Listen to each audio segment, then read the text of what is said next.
आप सभी को नमस्कार दोस्तों। आज के इस वीडियो में हम अध्ययन करने वाले बीएमए कोटा की बीए सेमेस्टर फर्स्ट की इतिहास की बुक और बुक का कोड है SI01 और बुक का नाम है भारत का इतिहास प्रारंभ से 1200 ईस्वी तक। और इस बुक से हम एग्जाम आने वाले महत्वपूर्ण प्रश्नों का अध्ययन है वो यूनिट वाइज करने वाले हैं। तो सबसे पहले इस बुक की इंडेक्स को देख लेते हैं कि इस बुक में कितने अध्याय हैं। अगर आपको इस बुक की 1 वीक सीरीज की PDF प्राप्त करनी है तो प्ले स्टोर से पितन एजुकेशन ऐप को डाउनलोड करें। और ऐप डाउनलोड करने में या ऐप को लॉगिन करने में या PDF प्राप्त करने में किसी भी प्रकार की दिक्कत आती है तो आप इस व्हाट्सएप नंबर पर मैसेज कर देना। देख लेते हैं आज की अपनी बुक है इतिहास की बीए सेमेस्टर प्रथम की और बुक का नाम है भारत का इतिहास और प्रारंभ से 1200 ईस्वी तक। ये बीए फर्स्ट ईयर की कह दो या बीए प्रथम सेमेस्टर की कह दो, ये पहली बुक है इतिहास की बुक। ये है इस 1 वीक सीरीज की PDF। अगर आपको दिक्कत आती है तो किसी प्रकार की तो आप वो मैंने पहले वाले व्हाट्सएप नंबर दिए उस पर मैसेज कर देना। इस बुक में दोस्तों टोटल 20 अध्याय है। पहले अध्याय का नाम है भारत का इतिहास के अध्ययन के स्रोत। दूसरी यूनिट का नाम पूर्व मध्य नवपाषाण ताम्रकालीन भारतीय संस्कृति और भौगोलिक विशेषता का प्रभाव। और इस वीडियो में हम इस यूनिट के पहले अध्याय का एग्जाम आने वाले महत्वपूर्ण प्रश्नों का छोटे सारे को अध्ययन करने वाले। इसके बाद दूसरी वीडियो में दूसरी तीसरी, इस प्रकार हम पर वीडियो में अध्यायवार यूनिट वाइज इस बुक के एग्जाम आने वाले महत्वपूर्ण प्रश्नों का अध्ययन करेंगे। आज का अपना पहला यूनिट है और यूनिट का नाम है भारतीय इतिहास के अध्ययन के स्रोत। और सबसे पहला प्रश्न है किन्हीं 4 ऐतिहासिक स्रोतों के नाम लिखिए या किन्हीं 2 ऐतिहासिक स्रोतों के नाम। ये दिसंबर 2022 में, ये जून 2019 में, दिसंबर 2023 में एग्जाम में ये प्रश्न पूछे गए हैं। इस 1 वीक सीरीज डाउनलोड करने का आपको क्या फायदे हैं कि बीएमए कोटा में अब तक 2014, 15, 16, 17 के बाद जितने भी कोटा ओपन के एग्जाम हुए उन सारे ओल्ड पेपरों के प्रश्न इस बुक में मिल जाएंगे आपको। और वीएम कोटा में आपको ध्यान नहीं है कि जो ओल्ड पेपर से प्रश्न पूछे जाते हैं या आप इस 1 वीक सीरीज में पीछे ईयर मेंशन है उससे अनुमान लगा सकते हैं कि कौन सा प्रश्न वीएम कोटा में कितनी बार पूछा गया है। अब ये प्रश्न है पहला, किन्हीं 4 ऐतिहासिक स्रोतों के नाम लिखिए। तो 4 ऐतिहासिक स्रोतों में पहला हो गया है अभिलेख, सिक्के हैं, साहित्यिक स्रोत है और पुरातात्विक सामग्री। ये है साहित्यिक स्रोत। दूसरा प्रश्न है 2 पुराणों के नाम लिखिए या किन्हीं 2 पुराणों के नाम लिखिए। तो पहले पुराण है विष्णु पुराण और दूसरी पुराण है भगवत पुराण। इन पुराणों में क्या मिलता है? इनमें मिलता है धर्म, इतिहास, वंशावली, प्राचीन भारतीय संस्कृति के बारे में जानकारी मिलती है। अब तीसरा प्रश्न है वेदांग क्या है। तो ये प्रश्न वीएम कोटा में 2022 दिसंबर 20, जून 24, 23 में। तो ये आपको याद रखना इंपॉर्टेंट प्रश्न है क्योंकि एक ही प्रश्न को वीएम कोटा ने 4 बार पूछा गया है। तो वेदांग क्या है? वेदों को समझते उनके अध्ययन करने में सहायता करने वाले सहायक ग्रंथों को वेदांग कहा जाता है। और वेदांग कितने हैं? ये टोटल 6 है। यानी वेदों को सही तरीके से समझने, वेदों को अध्ययन करने में सहायता करने वाले जो सहायक ग्रंथ होते हैं ना, उन्हें हम वेदांग कहते हैं। अब नेक्स्ट प्रश्न है किन्हीं 2 स्मृतियों के नाम लिखिए। तो मनु स्मृति है और याज्ञवल्क्य की स्मृति है। ये 2 प्रमुख स्मृतियां आपको याद रखनी है। नेक्स्ट क्वेश्चन है भारत के 2 प्रसिद्ध महाकाव्यों के नाम लिखें। तो भारत के प्रसिद्ध महाकाव्य, इसका आंसर वैसे आपको याद ही होगा, रामायण और महाभारत है, वो भारत के 2 प्रसिद्ध महाकाव्य हैं। नेक्स्ट प्रश्न है पतंजलि कौन था। तो पतंजलि प्राचीन भारत के प्रसिद्ध विद्वान और योग दर्शन के प्रवर्तक थे। उन्होंने योग सूत्र की रचना की और संस्कृत व्याकरण पर भी महत्वपूर्ण कार्य किया। ये थे पतंजलि। अब नेक्स्ट प्रश्न है अर्थशास्त्र किसने लिखी या अर्थशास्त्र के लेखक कौन थे, या ऐसे भी पूछ ले चाणक्य और कौटिल्य कौन थे। तो इस प्रश्न का आंसर है अर्थशास्त्र के लेखक थे वो कौटिल्य थे और इनका कहीं के नाम चाणक्य भी मिलता है। तो आप कौटिल्य चाणक्य से ज्यादा कंफ्यूज न हो, एक ही है। अर्थशास्त्र पुस्तक किसकी? चाणक्य की या कौटिल्य की। कौटिल्य की एक रचना का नाम बताइए तो अर्थशास्त्र आपको लिखनी है। अब है नेक्स्ट संत बरदाई की प्रसिद्ध पुस्तक का नाम लिखिए। तो संत बरदाई की प्रसिद्ध पुस्तक है पृथ्वीराज रासो। ये भी आपको इंपॉर्टेंट रखना, 2 दिसंबर 2021 में। और नेक्स्ट प्रश्न है 4 वेदों के नाम लिखिए। और ये प्रश्न भी यकीनी 2 वेदों के नाम लिखिए। तो ये प्रश्न 1, 2, 3, 4, 5 सब बार वीएम कोटा में एग्जाम में पूछा गया, तो ये आने की दृष्टि से इंपॉर्टेंट है। तो 4 वेदों के नाम आपको याद रखने हैं, ऋग्वेद, यजुर्वेद, सामवेद, अर्थवेद। ऋग्वेद, यजुर्वेद, सामवेद और अर्थवेद, ये 4 वेदों के नाम याद रखने। और एक प्रश्न मैंने आपको पहले भी बताया, फिर भी उसका रिपीट करता हूँ कि वेदांग क्या है। तो इन्हीं वेदों को ठीक तरह से समझने और पढ़ने और इन 4 वेदों का अध्ययन करने के लिए जो सहायक ग्रंथ होते हैं उसे हम वेदांग कहते हैं। नेक्स्ट प्रश्न है प्राचीन भारत के कोई 2 अभिलेखों के नाम लिखिए। तो प्राचीन भारत के 2 अभिलेख है प्रयाग प्रशस्ति और हाथी गुफा अभिलेख, ये दो आपको याद रखना। प्रयाग प्रशस्ति, हाथी गुफा।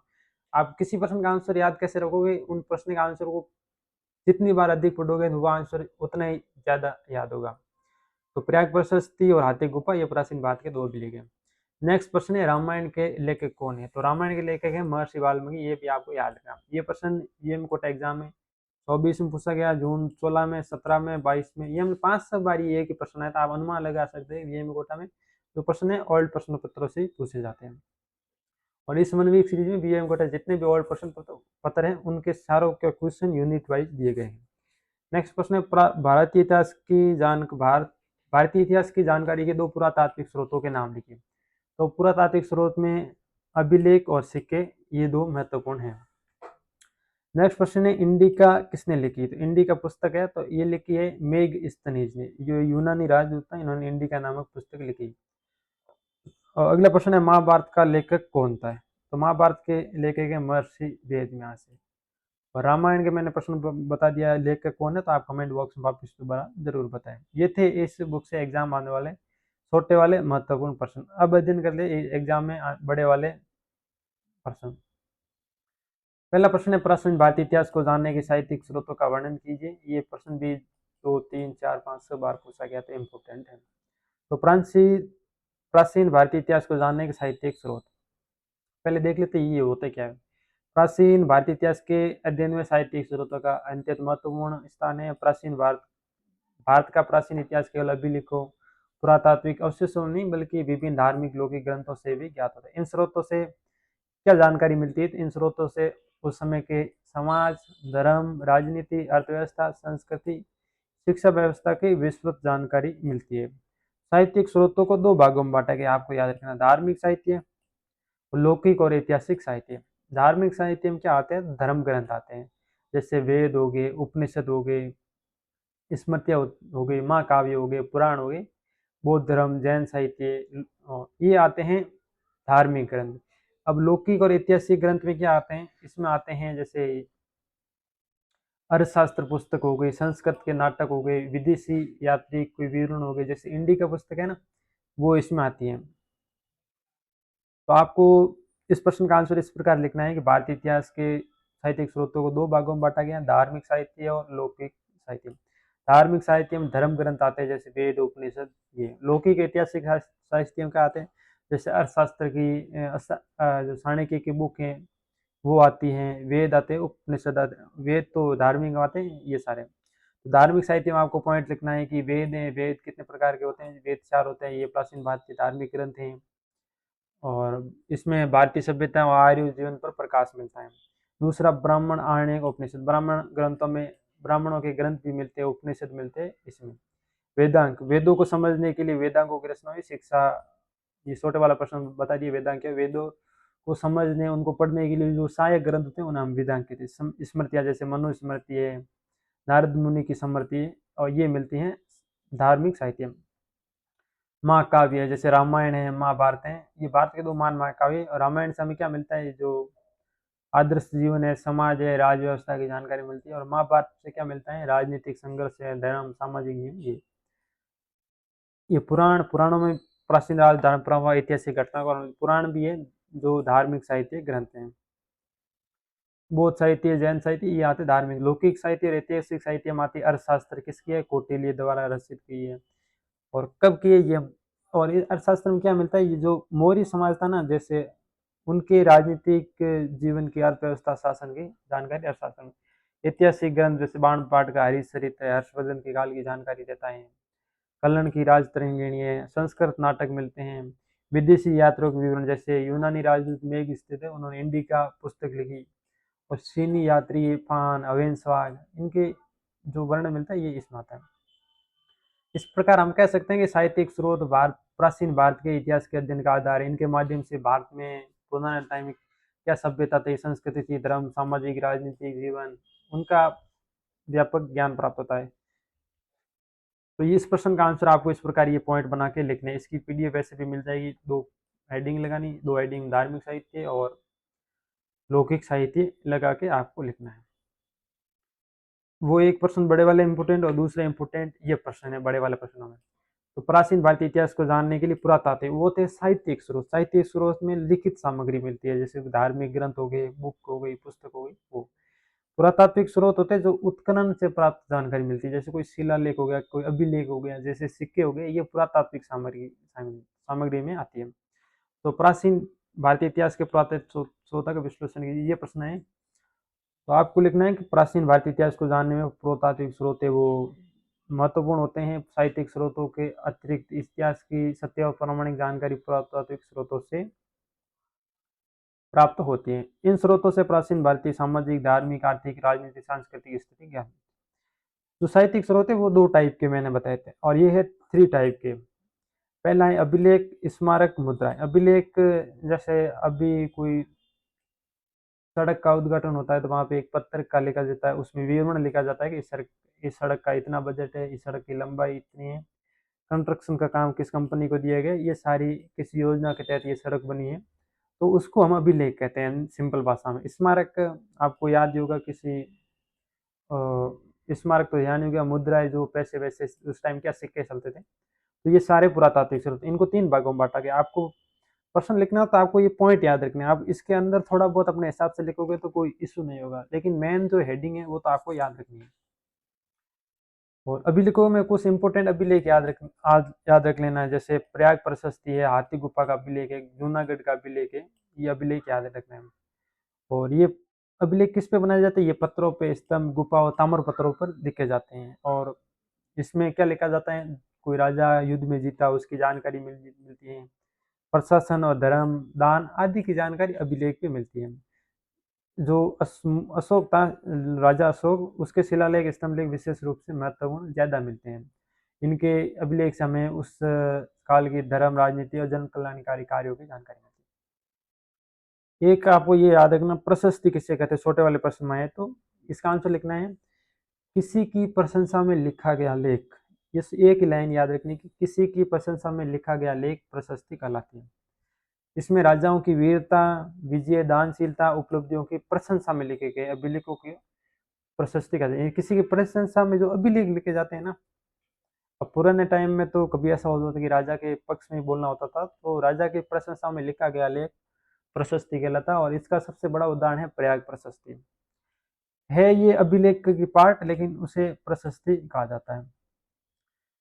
दूसरा स्मारक। स्मारकों के अंतर्गत मंदिर, स्तूप, विहार, गुफाएं, महल, नगरों के अवशेष आते हैं। ये प्राचीन भारतीय कालीन सबसे ज्यादा स्मारक हड़प्पा और मोहनजोदड़ो खुदाई और से मिले हैं, आपको याद रखना है। अब तीसरा पॉइंट था मुद्राएं।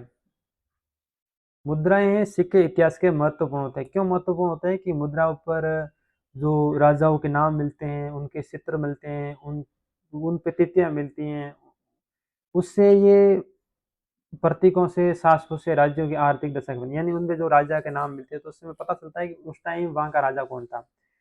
उस सिक्कों पे तिथियां मिलती है, उससे पता चलता है कि ये सिक्का किस टाइम चलता था।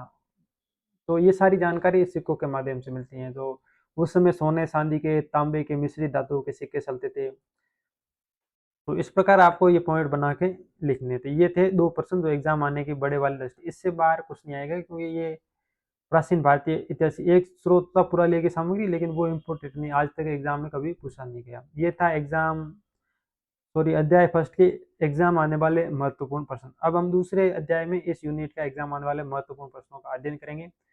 और अब देख लेते हैं कि इस 1 वीक सीरीज की आपको पीडीएफ कैसे डाउनलोड करनी है। पीडीएफ डाउनलोड करने के लिए आपको प्ले स्टोर से पितानी एजुकेशन ऐप डाउनलोड करना है। और अगर आपको किसी प्रकार की डाउनलोड करने में समस्या आती है तो इस नंबर पर व्हाट्सएप मैसेज कर सकते हो। अब मैं बता रहा हूँ कि इस 1 वीक सीरीज की पीडीएफ आपको क्यों डाउनलोड करें, इसमें ऐसी क्या बात है कि जो हमारे लिए इंपॉर्टेंट होगी। इसकी ये बात है कि इसमें यूनिट वाइज एग्जाम आने वाले महत्वपूर्ण प्रश्न मिलेंगे, जो पिछले वर्षों के प्रश्नों पर आधारित सामग्री मिलेगी। जो भी वीएमओ कोटा में ओल्ड पेपर है उनको व्यवस्थित करके यूनिट वाइज, और वो भी परीक्षा पैटर्न के अनुसार आपको व्यवस्थित कंटेंट इस 1 वीक सीरीज की पीडीएफ में मिलेगा। तो पीडीएफ आप प्ले स्टोर से ऐप डाउनलोड करके जरूर, ऐप का लिंक मैंने डिस्क्रिप्शन बॉक्स में दे दिया, और ये जो स्क्रीन पर स्कैनर दिखाई दे रहा, ये स्कैन करके भी आप ऐप पर डाउनलोड कर सकते हो। ऐप का इंटरफेस कुछ इस प्रकार रहेगा। आपको होम पेज पे आपको 2 सेक्शन मिलेंगे, ऑल कोर्सेज हैं और ई बुक सेक्शन। ई बुक सेक्शन में सब्जेक्ट वाइज 1 वीक सीरीज मिलेगी, ऑल कोर्सेज में सेमेस्टर वाइज मिल जाएगी। अगर आपको इस वीडियो की पीपीटी प्राप्त करनी है तो यूट्यूब नोट्स नाम का सेक्शन है, वहाँ पे यूट्यूब की पीपीटी भी मिल जाएगी आपको। और अगर आपको किसी प्रकार समस्या है या वीएमयू कोटा से संबंधित और भी कुछ जानकारी प्राप्त करनी है तो आप ऐप में भी ऑप्शन दिया गया, वहाँ पे आपको असाइनमेंट, रिवोल्यूशन फोरम में एग्जाम डेट है, इस बारे में आप जानकारी ले सकते हो, या इस व्हाट्सएप चैनल से जरूर जुड़े ताकि आपको वीएम संबंधित सारी जानकारी मिल जाए। अब नेक्स्ट वीडियो में इस यूनिट के अध्याय 2 का अध्ययन करेंगे। ये सारे फर्स्ट, सेकंड, थर्ड, 4, 5, 6 सारे सेमेस्टर की 1 वीक सीरीज की पीडीएफ आपको ऐप में मिल जाएगी। तो वीडियो अच्छा लगा है तो चैनल को लाइक, शेयर, सब्सक्राइब जरूर करें ताकि आपको वीएम से संबंधित और भी जानकारी मिलती रहेगी। धन्यवाद।